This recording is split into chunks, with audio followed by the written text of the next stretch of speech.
dia, bem-vindo à nossa aula dessa manhã. Vamos a Deus em oração, depois continuamos nossa aula. Pai querido, nós te louvamos por essa manhã, te agradecemos, Senhor, o privilégio de estudarmos a Tua Palavra e os princípios dela para as nossas vidas hoje, nas passagens da vida de Moisés e da Tua forte mão na libertação dos israelitas do Egito. Pai, nós te pedimos que abençoe nosso tempo hoje, cada um que assiste essa aula possa ter uma bênção especial em sua vida, nos abençoe durante esse período, Senhor, do Covid, que Tu possas, Senhor, nos animar, nos dar forças e tirar essa praga de dentro de nós. Pai, nós te louvamos em nome de Jesus, nosso Salvador e Senhor, para sempre. Amém. Semana passada nós paramos a nossa aula onde Deus fala com Moisés ali na sarça ardente aos pés do Monte Horebe. Vamos ver rapidamente isso aqui não vai valer nota, mas só para ver se você está afiado, porque no final vai ter uma prova, e você tem que saber tudo. Vamos ver se você está afiado aí. Você vai responder só A, B ou C, tá? A, B ou C. Vamos lá? O Monte Horebe é o mesmo que o Monte A, Moriá, B, Sinai, C, Hermon. Qual é o monte? Você devia ter falado Sinai. Sinai e Horebe são o mesmo monte. Número 2. Jetro, sogro de Moisés, chamava-se também A, Zerá, B, Arão, C, Reuel.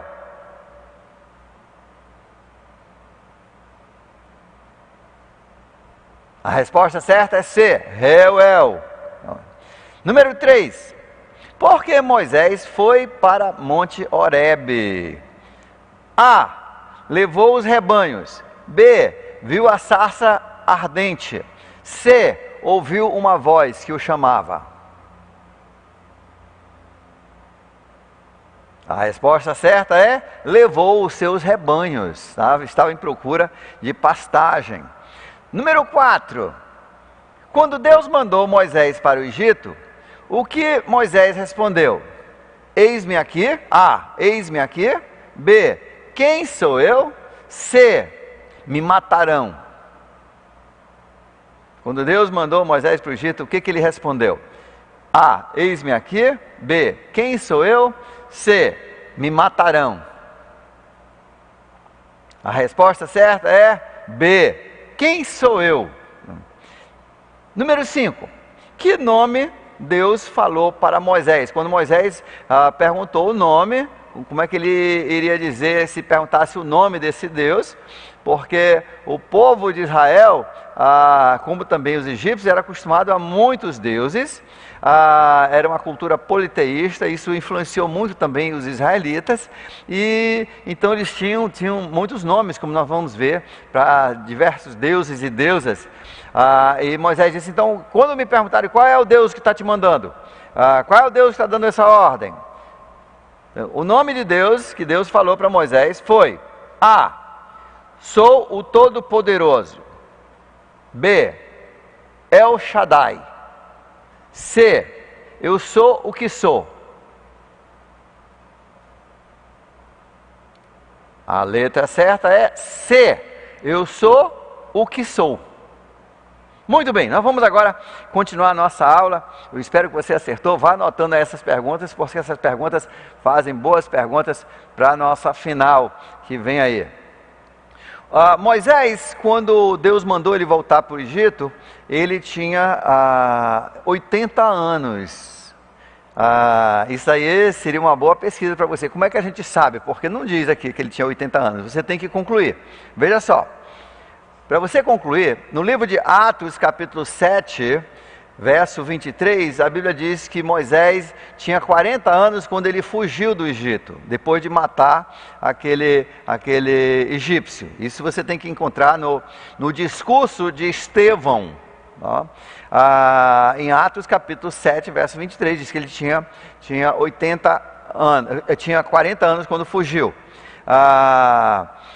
E no livro de Êxodo capítulo 7, verso 7, a Bíblia diz que quando Moisés encontrou Arão para voltar para o Egito, Moisés tinha 80 anos e Arão tinha 83. Então daí é que nós sabemos que Arão era o irmão mais velho de Moisés. Então, aí nós sabemos em Deuteronômio capítulo 34, verso 7, que Moisés morreu com 120 anos. Então a vida de Moisés foi dividida em 3 etapas de 40 anos. A primeira etapa, seu nascimento e criação como príncipe do Egito. Segunda etapa, sua peregrinação em Midian, naquela área bem deserta, aquela área lá com os rebanhos do seu sogro. E finalmente a etapa onde ele conduz os hebreus no deserto até a fronteira da terra prometida, porque ele não entra, como nós sabemos. Bem, depois que Deus fala para Moisés que ele ouviu o clamor do povo do Egito e ele agora vai os libertar, aí começa uma discussão entre Moisés e Deus, e isso é interessante. Deus vem e diz, no Velho Testamento, ele diz: vem, arrasou, discuta comigo. Jó discutiu com Deus, mas também esteja pronto para as respostas. Não é só eu falar, Deus também fala.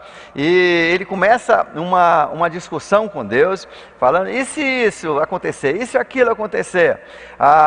E Deus, nessa passagem, ele diz, é interessante aqui, que ele diz assim: eu sei que o rei do Egito não os deixará sair.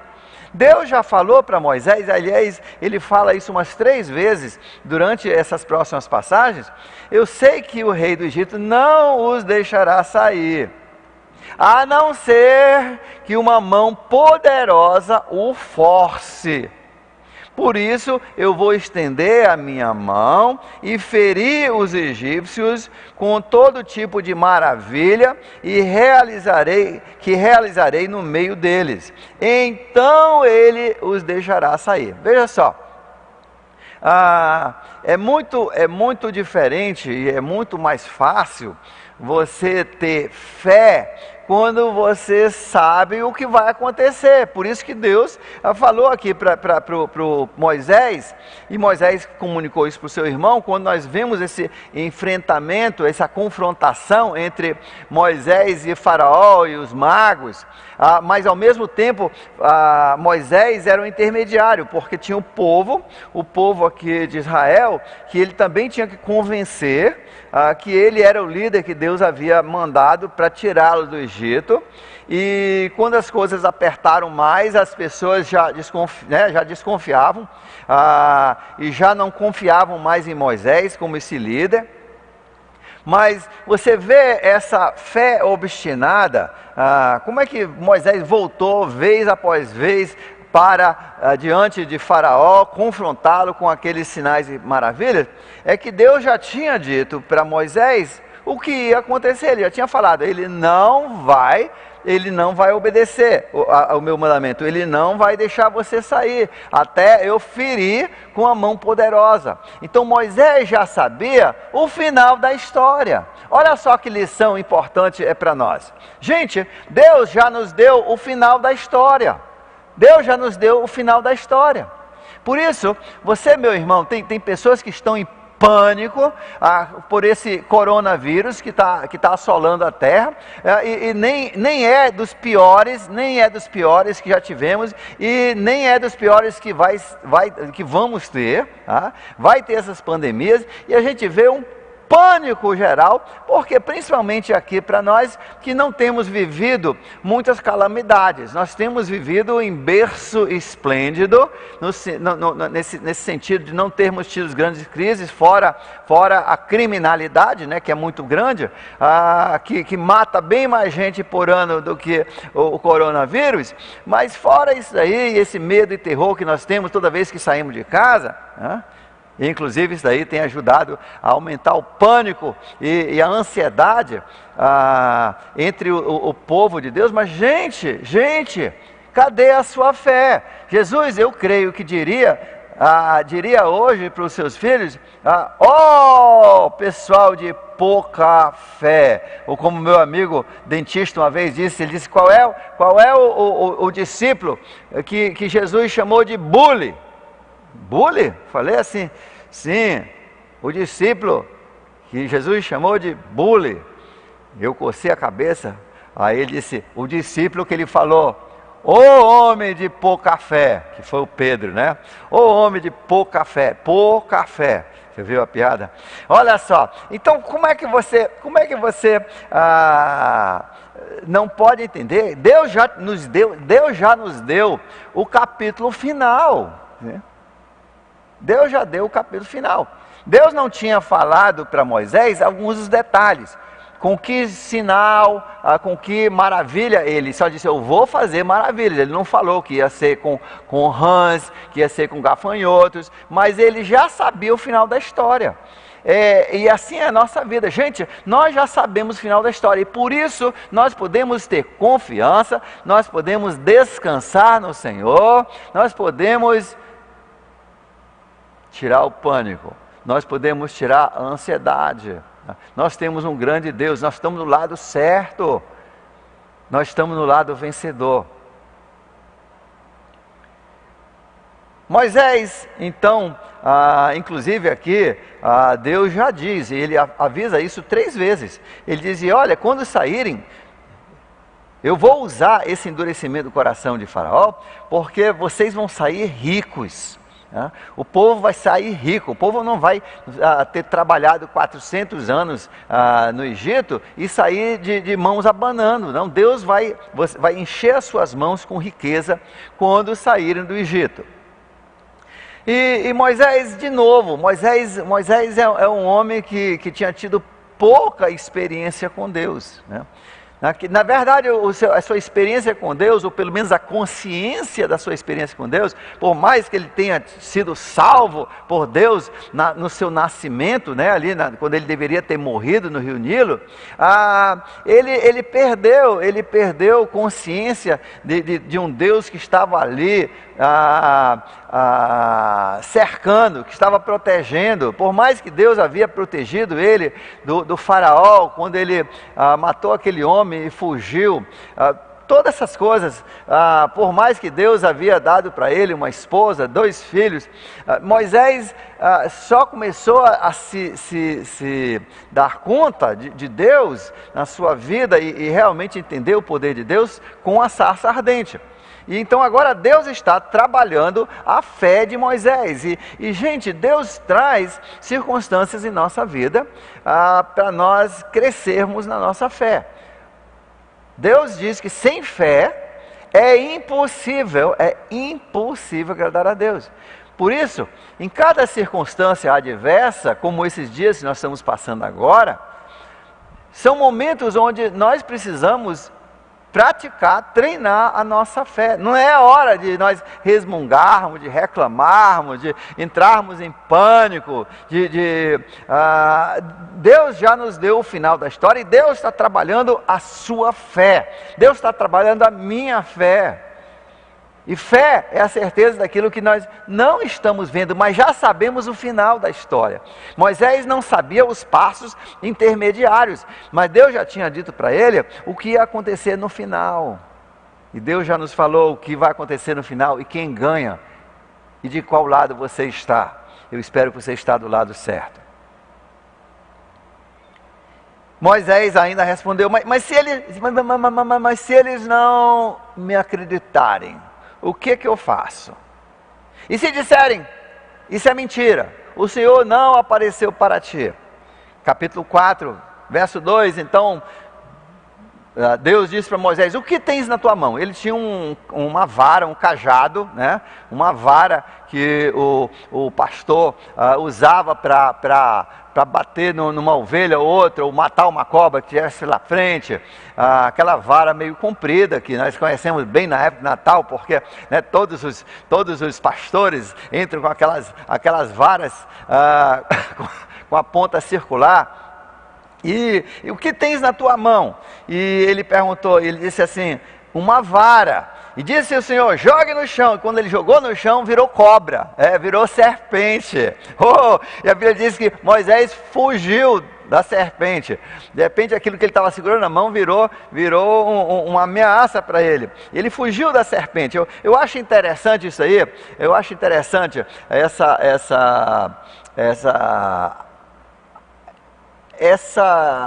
digamos assim, esse exemplo figurativo. Olha só, um cajado, que é o instrumento principal do pastor, vira cobra, né? E depois Deus diz assim: pegue essa cobra agora, pega a serpente pelo rabo. E quando ele pegou, virou cajado de novo. Olha só, a serpente, quem é a serpente? É Satanás. E Deus usa até o diabo para fazer a sua obra. O diabo matou Jesus. O diabo foi quem incitou o povo a matar Jesus na cruz, para crucificar Jesus.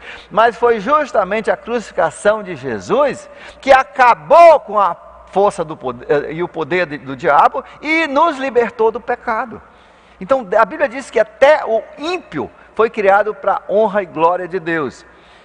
Deus então, ele pega aquele rabo e diz: agora você vai levar isso, e se não acreditarem, você vai usar. Não largue essa vara vai acompanhar você. Você vai, essa vara, tá? Eu tenho colocado meu poder nessa vara, e nós vamos ver que é essa vara que ele estende sobre o Mar Vermelho, e o Mar Vermelho se abre, e ele vai usar essa vara diante dos israelitas, diante do faraó. E depois veja só, Deus agora ele queria assustar um pouco, porque o Moisés ele estava cabeça dura, ele estava obstinado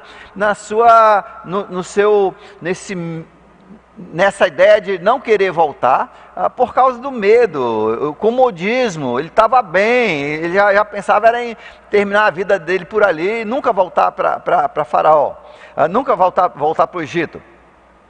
E então Deus agora ele diz assim: coloque a sua mão no peito, coloque a sua mão dentro da sua veste no peito, e agora tira. E estava toda leprosa, toda a Bíblia diz branca de lepra. E isso assusta, né? Já pensou você, em um instante, a sua mão fica contaminada de uma doença assim, que não tinha cura na época? Veja, aí Deus diz assim: coloque de novo. Ele coloca de novo e a mão dele fica curada, do mesmo jeito que Deus curou mais tarde Naamã, da sua lepra. Deus tem o poder, gente, no meio dessa pandemia do coronavírus, Deus tem o poder sobre as enfermidades. Não se esqueça disso. Ninguém vai morrer antes do momento que Deus determinar. Coloque isso na sua cabecinha. Coloque isso no meu coração. Deus, por isso nós podemos ter tranquilidade. Sim, Deus sempre ensina que nós temos que ter bom senso. Não tente o Senhor teu Deus. Nós precisamos ter bom senso, devemos viver com bom senso. Mas não esse pânico que o mundo, olha, nós não somos do mundo. O mundo está vivendo em pânico por essas coisas. O Filho de Deus já sabe o final da história. Você é filho de Deus, você já sabe o final da história. E Deus agora então, ele diz que você pode levar esses sinais para o povo de Israel e o povo do Egito. E agora eu imagino que Moisés, aquela da vara ele gostou. Agora essa outra, de repente Deus não transforma de novo a mão dele de volta. Eu acho que eu não vejo ele usar isso aí diante do povo, não. Ele não coloca a mão no peito. Olha só, agora fiquei leproso. Agora não fiquei. Não, isso aí ele não usou, porque isso aí me mexia muito perto. A serpente era melhor, porque era externo.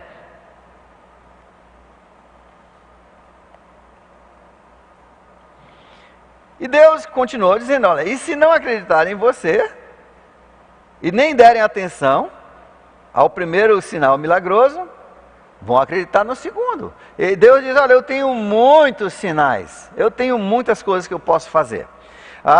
E ele avisou, ele disse assim: você vai começar com o rio Nilo. Tá? E aí, no verso 10 do capítulo 4, disse Moisés ao Senhor: Senhor, eu nunca tive facilidade de falar, eu tenho dificuldade de falar. Talvez ele era como 10% de todos os homens, né? Ele era um pouco gago. Quando ele ficava nervoso, ele tinha dificuldade em falar. Mas olha, Deus usa todo mundo. Se Deus te fez, você é um instrumento de Deus, e se Deus mandar você fazer alguma coisa, Deus faz. Eu conheço um pastor gago,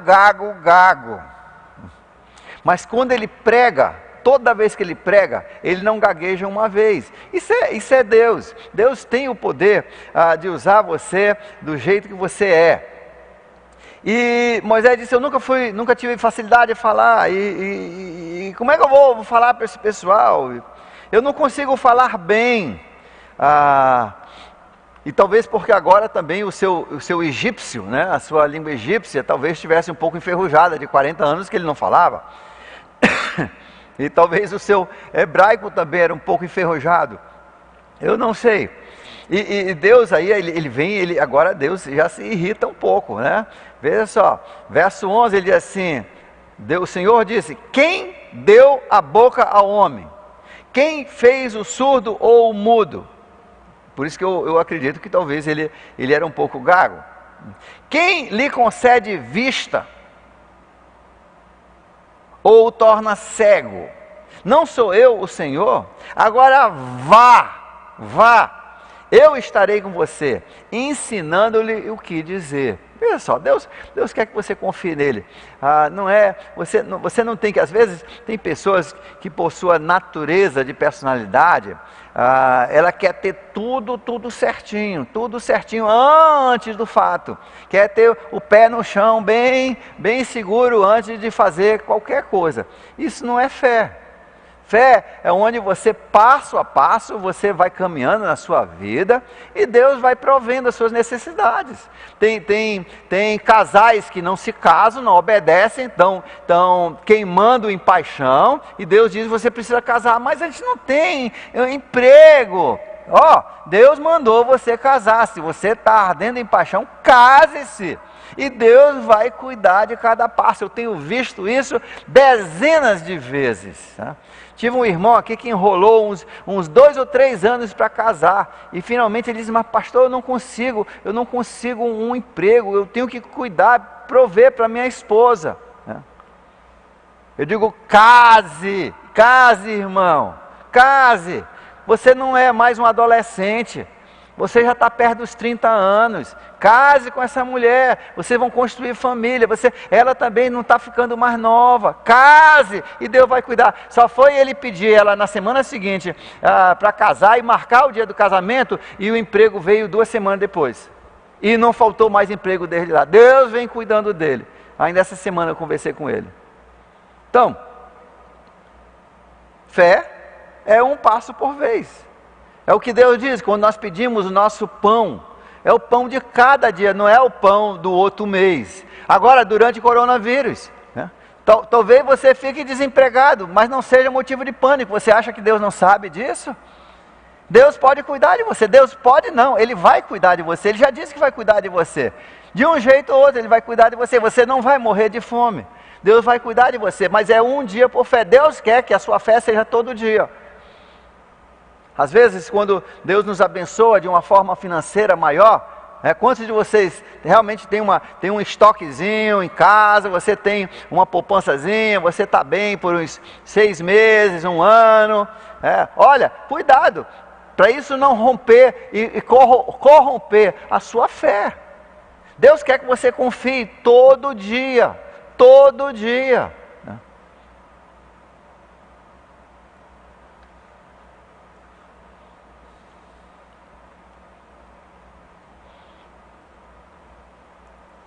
Aí Deus diz assim: vá, eu vou te ensinar o que dizer. E respondeu, porém, Moisés: Senhor, peço que envies outra pessoa. Mas que homem obstinado, né? Geralmente as pessoas querem servir. Moisés não queria servir, ele tinha muito medo. Você tem medo de servir? Você está perdendo a bênção. Deus manda todo mundo servi-lo, na capacidade que Deus tem dado. E Deus, se Ele mandou você servir, Ele te capacitou. Moisés disse: eu peço que envies outra pessoa. Então o Senhor se irou com Moisés e disse: você não tem o seu irmão Arão, o levita? Eu sei que ele fala bem. Ele já está vindo ao teu encontro. Olha só, na verdade Deus já tinha esse plano. Deus já tinha falado com Arão também. Deus já tinha falado com Arão e que Arão ia encontrar Moisés antes de chegar no Egito. Deus já tem a solução para o teu dilema, para as tuas dificuldades, para os teus medos, para a tua ansiedade. Deus já tem isso aí, já preparou isso aí para você. Você não precisa ficar pensando: o que eu vou fazer, Deus já tem os planos. Confia, é um dia por vez, um passo por vez. E Deus vai dar o resto da solução, cada dia por sua vez.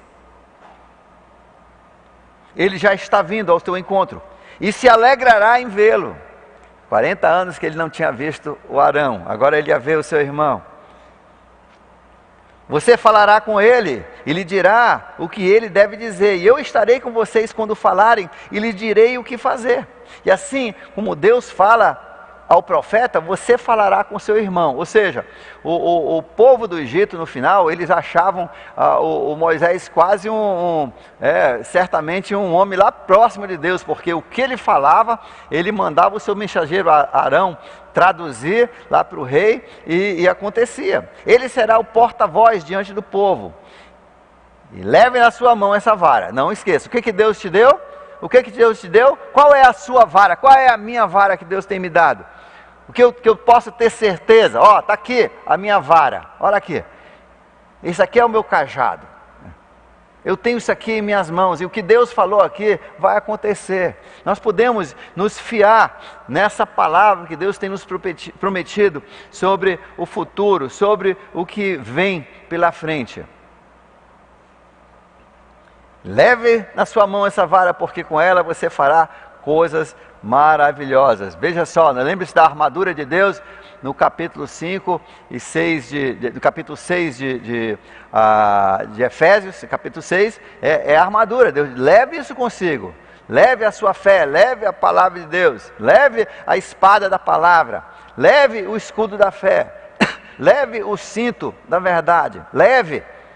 Deus tem te dado isso para enfrentar todas as batalhas, todas as dificuldades da sua vida. Depois disso, Moisés voltou a Jetro, né? E disse: preciso voltar para o Egito para ver os meus parentes. Você acha que o pai e a mãe dele ainda estavam vivos? Eu não sei da mãe, mas o pai certamente, porque o pai viveu até os 137 anos, né? Um homem de bastante idade. E Moisés então tinha 80 anos, se o pai dele tinha 30 anos quando ele nasceu, vamos calcular assim, né? Chutando, então o pai dele agora nessa época tinha uns 110 anos, ele ainda viveu uns 27 anos depois. Então o pai de Moisés saiu junto com ele para peregrinar no deserto também. É o que a gente imagina. E Jetro, o seu sogro, disse assim: vá em paz. Ora, o Senhor tinha dito para Moisés em Midian: volte para o Egito, pois já morreram aqueles que procuram te matar. Então Moisés levou sua mulher e seus filhos. Ele tinha 2 filhos, o primeiro chamava-se Gerson, e eu não tenho aqui, mas o segundo também a Bíblia dá o nome dele, mais adiante, e montado no jumento, e partiu de volta ao Egito. Levava na sua mão, aliás, uma tarefa para você vai encontrar o nome do segundo filho de Moisés, para a próxima aula, tá bom? Tenta descobrir isso aí, ou hoje mesmo, no final da aula você procura o nome do segundo filho de Moisés. Moisés. E Moisés, então, começa a sua peregrinação de volta para o Egito. E levava na sua mão, agora olha só, pelo menos isso aí ele entendeu, levava na sua mão a vara de Deus. E disse o Senhor a Moisés: quando você voltar ao Egito, tenha o cuidado de fazer diante de Faraó todas as maravilhas que eu concedi a você o poder de realizar. Mas eu vou endurecer, de novo, ele repete, mas eu vou endurecer o coração dele. Ele já está dizendo. E nós sabemos, gente, nesse mundo nós vamos ter tribulação. Jesus não falou isso aí? Então por que nós não esperamos coisas como pandemias? Por que nós não esperamos problemas como desemprego? Por que nós não esperamos? Deus já disse, vai endurecer o coração. Jesus disse, vocês vão ter tribulação nessa vida. Satanás não gosta de você. Nós vivemos num mundo caído da graça de Deus. Nós vamos ter inimigos. Mas eu vou endurecer o coração dele, porque não vou deixar, para que ele não deixe o povo ir. Depois diga ao faraó que assim diz o Senhor: Israel é o meu primeiro filho. E eu já lhe disse, deixe meu filho prestar-me culto. Mas você não quis deixá-lo, por isso eu vou matar o teu filho. Olha, aqui Deus já dá para Moisés o desfeche final da história. Ele aqui já diz que o último sinal, ele já mostra para ele que no final, o filho do faraó vai morrer. Que é justamente a morte do primogênito de Faraó, foi o que mexeu lá dentro e fez ele expulsar os israelitas do Egito. E agora interessante, ele ia agora com a sua mulher, como era o nome da mulher dele, você se lembra? Como é o nome dele? Como é o nome dela? Zípora. E os seus dois filhos, e pararam numa hospedaria, no retorno, verso 24 do capítulo 4, e agora acontece um negócio muito estranho, olha só. Parou ao longo do caminho, numa hospedaria, o Senhor foi ao encontro de Moisés e procurou matá-lo. Como é que é? Como é que é? Ele mandou Moisés voltar para o Egito, para libertar o povo de Israel, e aqui no caminho que ele está voltando, ele procura matá-lo. Que coisa é essa? Que coisa mais louca. Mas vamos entender a história. Você tem que ler nas entrelinhas para entender. Vê se você entende essa história meio difícil. Mas Zípora, Deus querendo matar Moisés. Mas Zípora pegou uma pedra afiada e cortou o prepúcio do seu filho. E tocou os pés de Moisés e disse: você é para mim um marido sanguinário. Ela disse, marido de sangue, referindo à circuncisão. E nessa ocasião, o Senhor, então, o deixou, suspendeu a mão dele. Então, vamos tentar entender o que estava acontecendo aqui. Deus já tinha passado para Moisés, através de sua família, que todo garoto judeu, todo garoto hebreu, todo israelita, ele tinha que, logo depois de nascer, tinha que ser feito a circuncisão, que é aquela cirurgia, né, onde se tira aquela pelezinha que cobre a glande do pênis. E ali era cortado, com uma faca feita de pedra bem afiada. Era um tipo de pedra especial, muito afiada, e que fazia tipo uma lâmina. Eles cortavam ali aquela pelezinha, e Jesus, isso aconteceu, Jesus também isso aconteceu, todos os judeus faziam isso, era a ordem que Deus tinha dado lá para Abraão. Todo mundo da casa de Abraão teve que fazer isso aí, era um sinal, e como eu já disse algumas vezes, as pessoas perguntam, mas por que esse sinal? Isso é meio estranho. Bem, nós sabemos que existem algumas vantagens na questão de saúde dessa circuncisão. nós chamamos de circuncisão.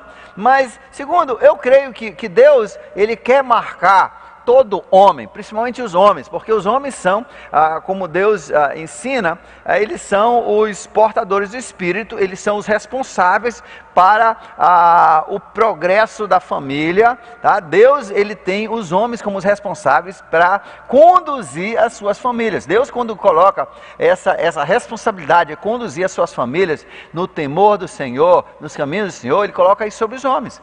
E a maioria dos nossos problemas, inclusive nossa criminalidade que nós temos aqui na nossa sociedade, é resultado de pais que são irresponsáveis. O pai faz o filho e vai embora, e deixa para a mãe ser mãe e pai. Não é assim o plano de Deus. Então Deus queria que todo macho tivesse um sinal de confirmação que ele é do Senhor. Para toda vez que o homem pegasse no seu pinto para urinar, ou qualquer outra coisa, que o homem lembrasse: olha, isso aqui é do Senhor, os filhos são do Senhor, você é do Senhor, você pertence ao Senhor. É como a nossa marca de batismo dentro do cristianismo. Inclusive Paulo compara o batismo com a circuncisão. É um momento, é um memorial que você cria para você lembrar: você não é mais seu, você pertence ao Senhor, você pertence ao Senhor. Você pertence ao Senhor? Você já criou um memorial falando para Deus e para si mesmo? Um memorial que você possa lembrar sempre que você é do Senhor?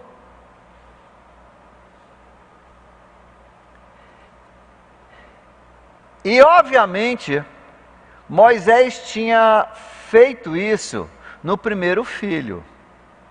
Moisés tinha feito a circuncisão do primeiro filho. Mas Zípora, ela ficou então indignada. Ela achou aquilo um negócio sangrento, horrível.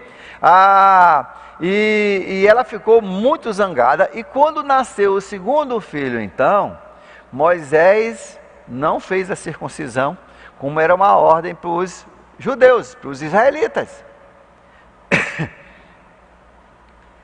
E por que ele não fez? Ele não fez por interferência da Zípora. Zípora não deixou. Olha, homens, veja só, mulheres, veja só. Quem é que ia morrer?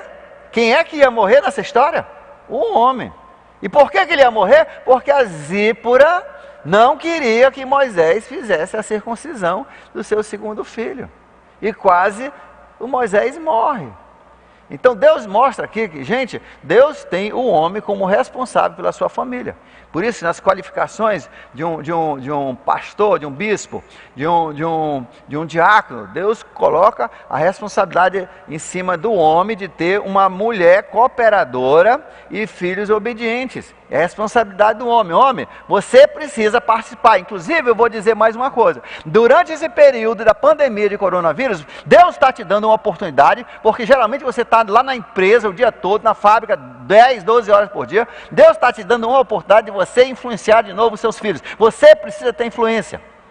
Conduzir os seus filhos no caminho de Deus não é trabalho da mulher, é trabalho do homem. A mulher coopera com isso. Sim, ela tem mais tempo às vezes. E o pior ainda é quando os dois saem e deixam isso com o babá. Pelo menos Deus agora está colocando a família junto como deveria ser. Para você ter influência, aproveite esse momento. Em vez de reclamar de você estar em casa, você precisa estar mudando, vai mudar. Você pode mudar durante essa pandemia, você pode mudar o destino eterno dos seus filhos. Você sabia disso? Talvez é pela eternidade do seu filho que Deus te colocou nessa pandemia. Talvez foi por você que Deus te colocou, nos colocou nesse arroxo, para você poder criar bem os seus filhos. Então não tire esse tempo só para você ficar brincando de videogame e reclamando da vida. Durante esse período, aproveite para você educar os seus filhos no caminho do Senhor, mostrá-los os caminhos de Deus, ler, ter devocionais com eles, orar com eles, né? Ensiná-los o que é correto.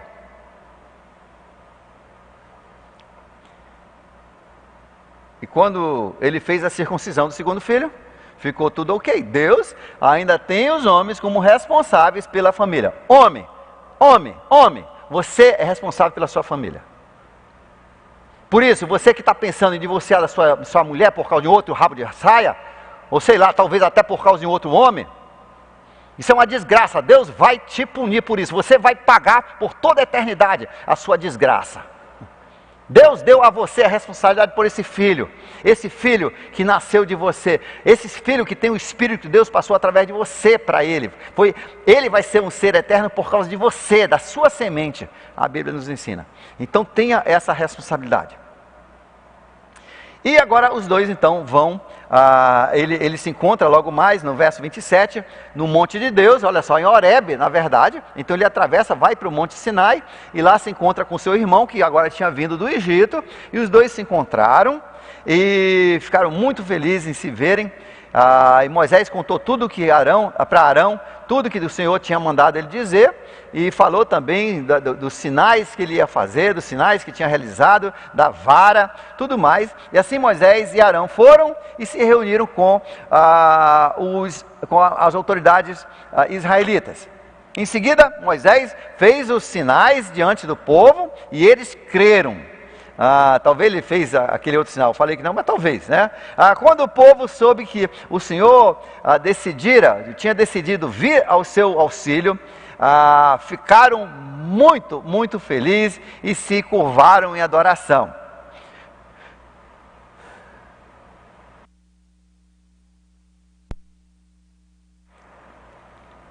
Capítulo 5. Então Moisés e Arão foram falar com Faraó e disseram: assim diz o Senhor, o Deus de Israel, deixe o meu povo sair. Tem aquela música, né? Inclusive, no próximo domingo eu vou tentar chamar aí um grupo aí para cantar. Deixa meu povo... Como é a música? Deixa sair... Assim diz o Senhor. Nós vamos aprender isso na outra semana, tá bom? E nós vamos cantar durante a nossa aula. Deixa o meu povo sair para celebrar-me uma festa no deserto. O faraó respondeu: quem é o teu Senhor? Para que eu obedeça, deixe Israel sair. Eu não conheço o Senhor e não deixarei sair. E eles insistiram: o Deus dos hebreus veio ao nosso encontro, agora permite uma caminhada de 3 dias no deserto para oferecer sacrifício ao Senhor, o nosso Deus. Caso contrário, ele vai atingir o Egito com pragas ou com a espada. Olha só, já está dizendo, com pragas ou talvez a morte. Mas o rei do Egito respondeu a Moisés e Arão: por que vocês estão fazendo o povo interromper as suas tarefas? Vocês estão agitando o povo por nada. Voltem ao trabalho. E acrescentou: essa gente é tão numerosa e vocês ainda estão atrapalhando o trabalho deles. E no mesmo dia Faraó deu ordem aos seus feitores, os capatazes, que eram capatazes, na verdade eles eram os capatazes dos capatazes. Eles eram os capatazes de hebreus que eram capatazes do povo e que eram divididos em grupos para essas forças-tarefas que estavam construindo as cidades celeiras de Faraó. E ele disse agora, esse tijolo, porque eles faziam um tijolo de barro, que era mais ou menos desse tamanho assim, tá?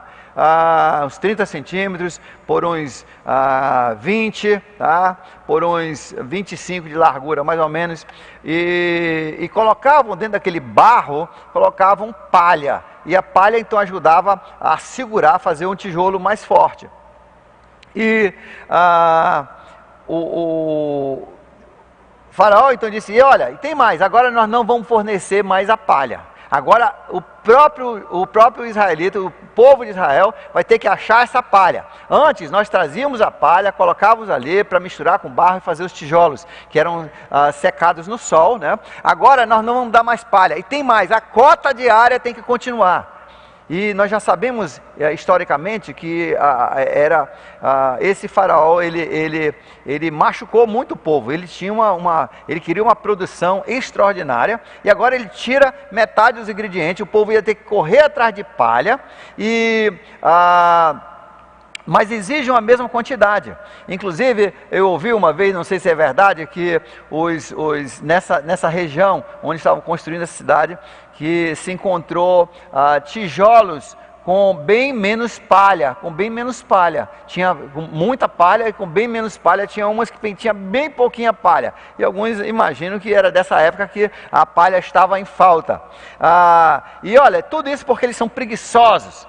E é por isso que eles estão clamando: temos que oferecer sacrifício ao nosso Deus. Aumentem a carga de trabalho dessa gente, para que cumpram as tarefas, e não deem conta a essas mentiras. E os feitores e os capatazes foram dizer ao povo: assim diz o faraó, já não vou dar palha. Aí agora criou um problema, você viu? Porque agora o chicote, inclusive os capatazes egípcios começaram a surrar, né? Quando não conseguiam manter a mesma cota, eles começaram a surrar os capatazes israelitas, que estavam apanhando agora por causa do Moisés, do Arão. Veja só, gente, em nossa vida, quando Deus vai fazer uma grande coisa, não acha que vai ser fácil, não. Vai ter pressão. Vai ter pressão. Pressão é um bom sinal. É um bom sinal de que você está no caminho certo. Quantas pessoas dizem assim: poxa, aceitei Jesus, achei que ia melhorar a minha vida. Foi piorar. Sim, Deus está no comando. Deus está reformatando o seu modo de pensar. Deus está confirmando, está fortalecendo a sua fé. E Deus faz isso através da pressão, né? Nós nunca aumentamos nossa fé num mar de rosas. Nós nunca aumentamos nossa fé quando estamos com os bolsos cheios. Nós não aumentamos a nossa fé quando estamos em berço esplêndido. É a pressão. Deus nos ensina isso. O sofrimento traz crescimento. E por isso que os discípulos nos escrevem que nós fomos chamados, Pedro escreve, nós fomos chamados ao chamado de sofrer. Por quê? Porque o sofrimento traz crescimento. Nessa vida nós vamos ter esses sofrimentos que vão nos trazer, então, crescimento na nossa fé. Nós temos que olhar o todo, nós temos que olhar lá além, e não aqui só o imediato. Deus, então, quando eles anunciam, ele aumenta a pressão. Os israelitas agora se viram contra Moisés e contra Arão, e diz assim: você agora piorou nossa situação.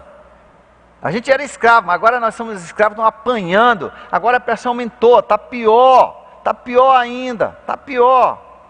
O que você fez conosco? Vai-te embora, nós não queremos você em nossa vida. Líder, olha, você que é líder, entenda que às vezes Deus vai aumentar a pressão lá nos seus liderados. Não seja mole, continue. Se Deus te falou para fazer aquilo, continue firme. Deus está trabalhando agora a vida e o coração dos seus liderados, assim como Ele trabalhou um dia o seu coração. Deus quer uma equipe forte, não somente um líder forte. Um líder forte com a sua equipe fraca não vai render em nada. Moisés então voltou para o Senhor e disse: Senhor, por que maltrataste esse povo? Afinal você me enviou, e desde que eu me dirigi ao faraó, a situação piorou. Deus, o que você está fazendo? Sim, o líder precisa orar assim, mas Deus está no controle. Então o Senhor disse a Moisés: agora você verá o que eu vou fazer com esse faraó. Por minha mão poderosa, ele os deixará ir, e ele os expulsará. No final, você sabe que os israelitas foram expulsos no meio da noite, expulsos do Egito. E disse Deus a faraó: eu sou o Senhor que aparecia a Abraão. Ele vem tocar de novo. É isso que tem que acontecer na nossa vida. Nós temos que lembrar quem nós somos. Eu sou o Deus de Abraão, Isaac, Jacó. E agora sou o seu Deus. Mas pelo meu nome, o Senhor, não me revelei a eles. Depois estabeleci com eles minha aliança para dar-lhes essa terra de Canaã. Agora eu ouvi o lamento. E por isso, diga aos israelitas: eu sou o Senhor. Eu sou o Senhor. Volte para os israelitas, repita de novo, lembre: eu sou o Senhor. Eu os livrarei do trabalho imposto pelos egípcios, e eu os libertarei da escravidão, e resgatarei com braço forte, com atos poderosos de juízo. Eu os farei meu povo. Deus estava preparando um povo, não somente um líder. Por sinal, antes que eu esqueça, anotações da aula passada e anotações dessa aula hoje, nós estamos fazendo diferente até por causa do coronavírus, então você pode baixar as anotações lá no site da igreja, é isso? Qual é o site? nib.org.br. Você pode baixar as anotações, estão todas completas, tá? Da semana passada e da aula de hoje. Sabe por quê? Porque as pessoas ficam copiando e o ideal é que você tente resumir e fazer suas próprias anotações. E no final, então, se você perdeu alguma coisa, você pode baixar as anotações, estão tudo ali direitinho, tá bom? Estão completo, você pode ver, pode buscar então no site as anotações da semana passada e dessa semana. Eu esqueci de falar isso na semana passada, nós mudamos um pouco, em vez de fazermos paralelo à aula, estamos fazendo no final, tá bom? E não esqueça de colocar a sua presença, o seu número de matrícula, a presença, como você já sabe fazer, antes de você encerrar a sua aula hoje. E não se esqueça também, a tarefa que eu já estou passando para a semana que vem, você precisa ler Êxodo, capítulo de 1 a 25. Êxodo de 1 a 25 você precisa ler, tá bom? Nós já lemos os 3 capítulos ali, então termine até o capítulo 25. Continuando aqui. E agora então ele diz assim, ensina para esse povo, eu sou o Senhor. Deus estava preparando agora um povo para si. E Moisés então declarou isso a israelitas, não deram muito crédito, porque agora estavam em sofrimento, mas o Senhor ordenou a Moisés e a Arão, que dissessem aos israelitas e ao faraó, rei do Egito, que tinham ordens para tirar Israel do Egito. Aí nós temos uma genealogia que entra aí no capítulo 6, final do capítulo 6. E aí nós temos a apresentação de novo deles diante de Faraó. E Deus no capítulo 7 começa a dizer, olha, eu te dou a minha autoridade. E Jesus também nos deu autoridade, você se lembra? Diz, toda a autoridade, capítulo 28, de Mateus 28, de 18 a 22, mais ou menos, Jesus disse, toda autoridade me é dada, agora, ide, portanto, por toda a face da terra, fazendo discípulos, batizando, ensinando-os a obedecer tudo que eu tenho ordenado. Nós temos essa autoridade, Deus nos passou a autoridade. Nós temos autoridade para evangelizar, nós temos autoridade para fazermos igreja, nós temos autoridade para evangelizar e discipular. Você tem essa autoridade, Deus tem te dado essa autoridade. Discipule os seus filhos, você tem autoridade, Deus te deu autoridade sobre os seus filhos. Tá? Você não é amiguinho dos seus filhos, você é o condutor, você é o tutor, você é o pai, você é a mãe desses filhos. Eu dei autoridade. Porém, de novo, ele repete de novo, eu vou fazer com que o coração do faraó resista, porque eu vou multiplicar os meus sinais. Deus estava preparando toda uma nação. Na verdade, Deus estava fazendo várias coisas. Ele estava preparando o coração de Israel, o povo israelita, porque agora ia ser uma nação, não era ainda uma nação organizada, e ele ia organizar uma nação que seria chamada o seu povo. Segundo, ele queria que os egípcios também conhecessem o verdadeiro Deus, porque eles adoravam falsos deuses, muitos falsos deuses, como nós vamos ver. E Deus queria que eles conhecessem Deus também. Deus quer que todas, Deus chama Egito do seu filho também. E Deus queria que eles conhecessem o verdadeiro Deus, não aqueles falsos deuses que eles adoravam. Então eu vou multiplicar os meus sinais. E os egípcios, verso 5 do capítulo 7, saberão que eu sou o Senhor, quando eu estender a minha mão contra eles. E no final, todos os egípcios sabiam que o Deus poderoso, podia ter até outros deuses, mas o Deus poderoso, o Deus dos deuses, era o Deus dos israelitas. E é isso que Deus quer que as nações entendam. Moisés e Arão fizeram como o Senhor lhes disse. E Moisés tinha 80 anos de idade e Arão 83, quando falaram com o faraó. Aí eles vão e ele repete, ele diz, olha, eu quero que você permita que o povo de Israel saia. E ele disse, não. Aí Deus falou ele disse, jogue, né?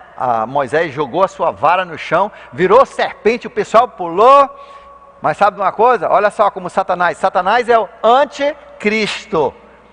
parece, mas não é. Lá em Apocalipse, que nós estamos estudando, aquele primeiro cavaleiro que sai no primeiro selo, ele parece o Cristo, mas não é. Mas não é. Então, Faraó chama os seus mágicos, e eles também conseguem fazer a mesma coisa. Já pensou? Eu fico pensando a cara de Moisés, porque ele achava que isso aqui era um negócio só ele ia conseguir. Ele fez, e ele jogou a cobra, virou cobra, como tinha acontecido no deserto, e agora, de repente, os magos fazem a mesma coisa.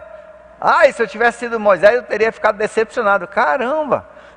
Os mágicos do Egito conseguiram fazer a mesma coisa. Mas só tem uma coisa: quando Moisés, aí Deus diz, pegue a sua vara. Quando Moisés pegou a sua vara, eu acho que ele pegou a vara assim, ó. Porque a Bíblia diz que a serpente dele comeu todas as outras. Olha só, agora a vara dele ficou mais grossa, ficou mais poderosa a vara dele. Comeu todas as serpentes dos inimigos, dos outros mágicos, dos mágicos que estavam lá, os mágicos do faraó.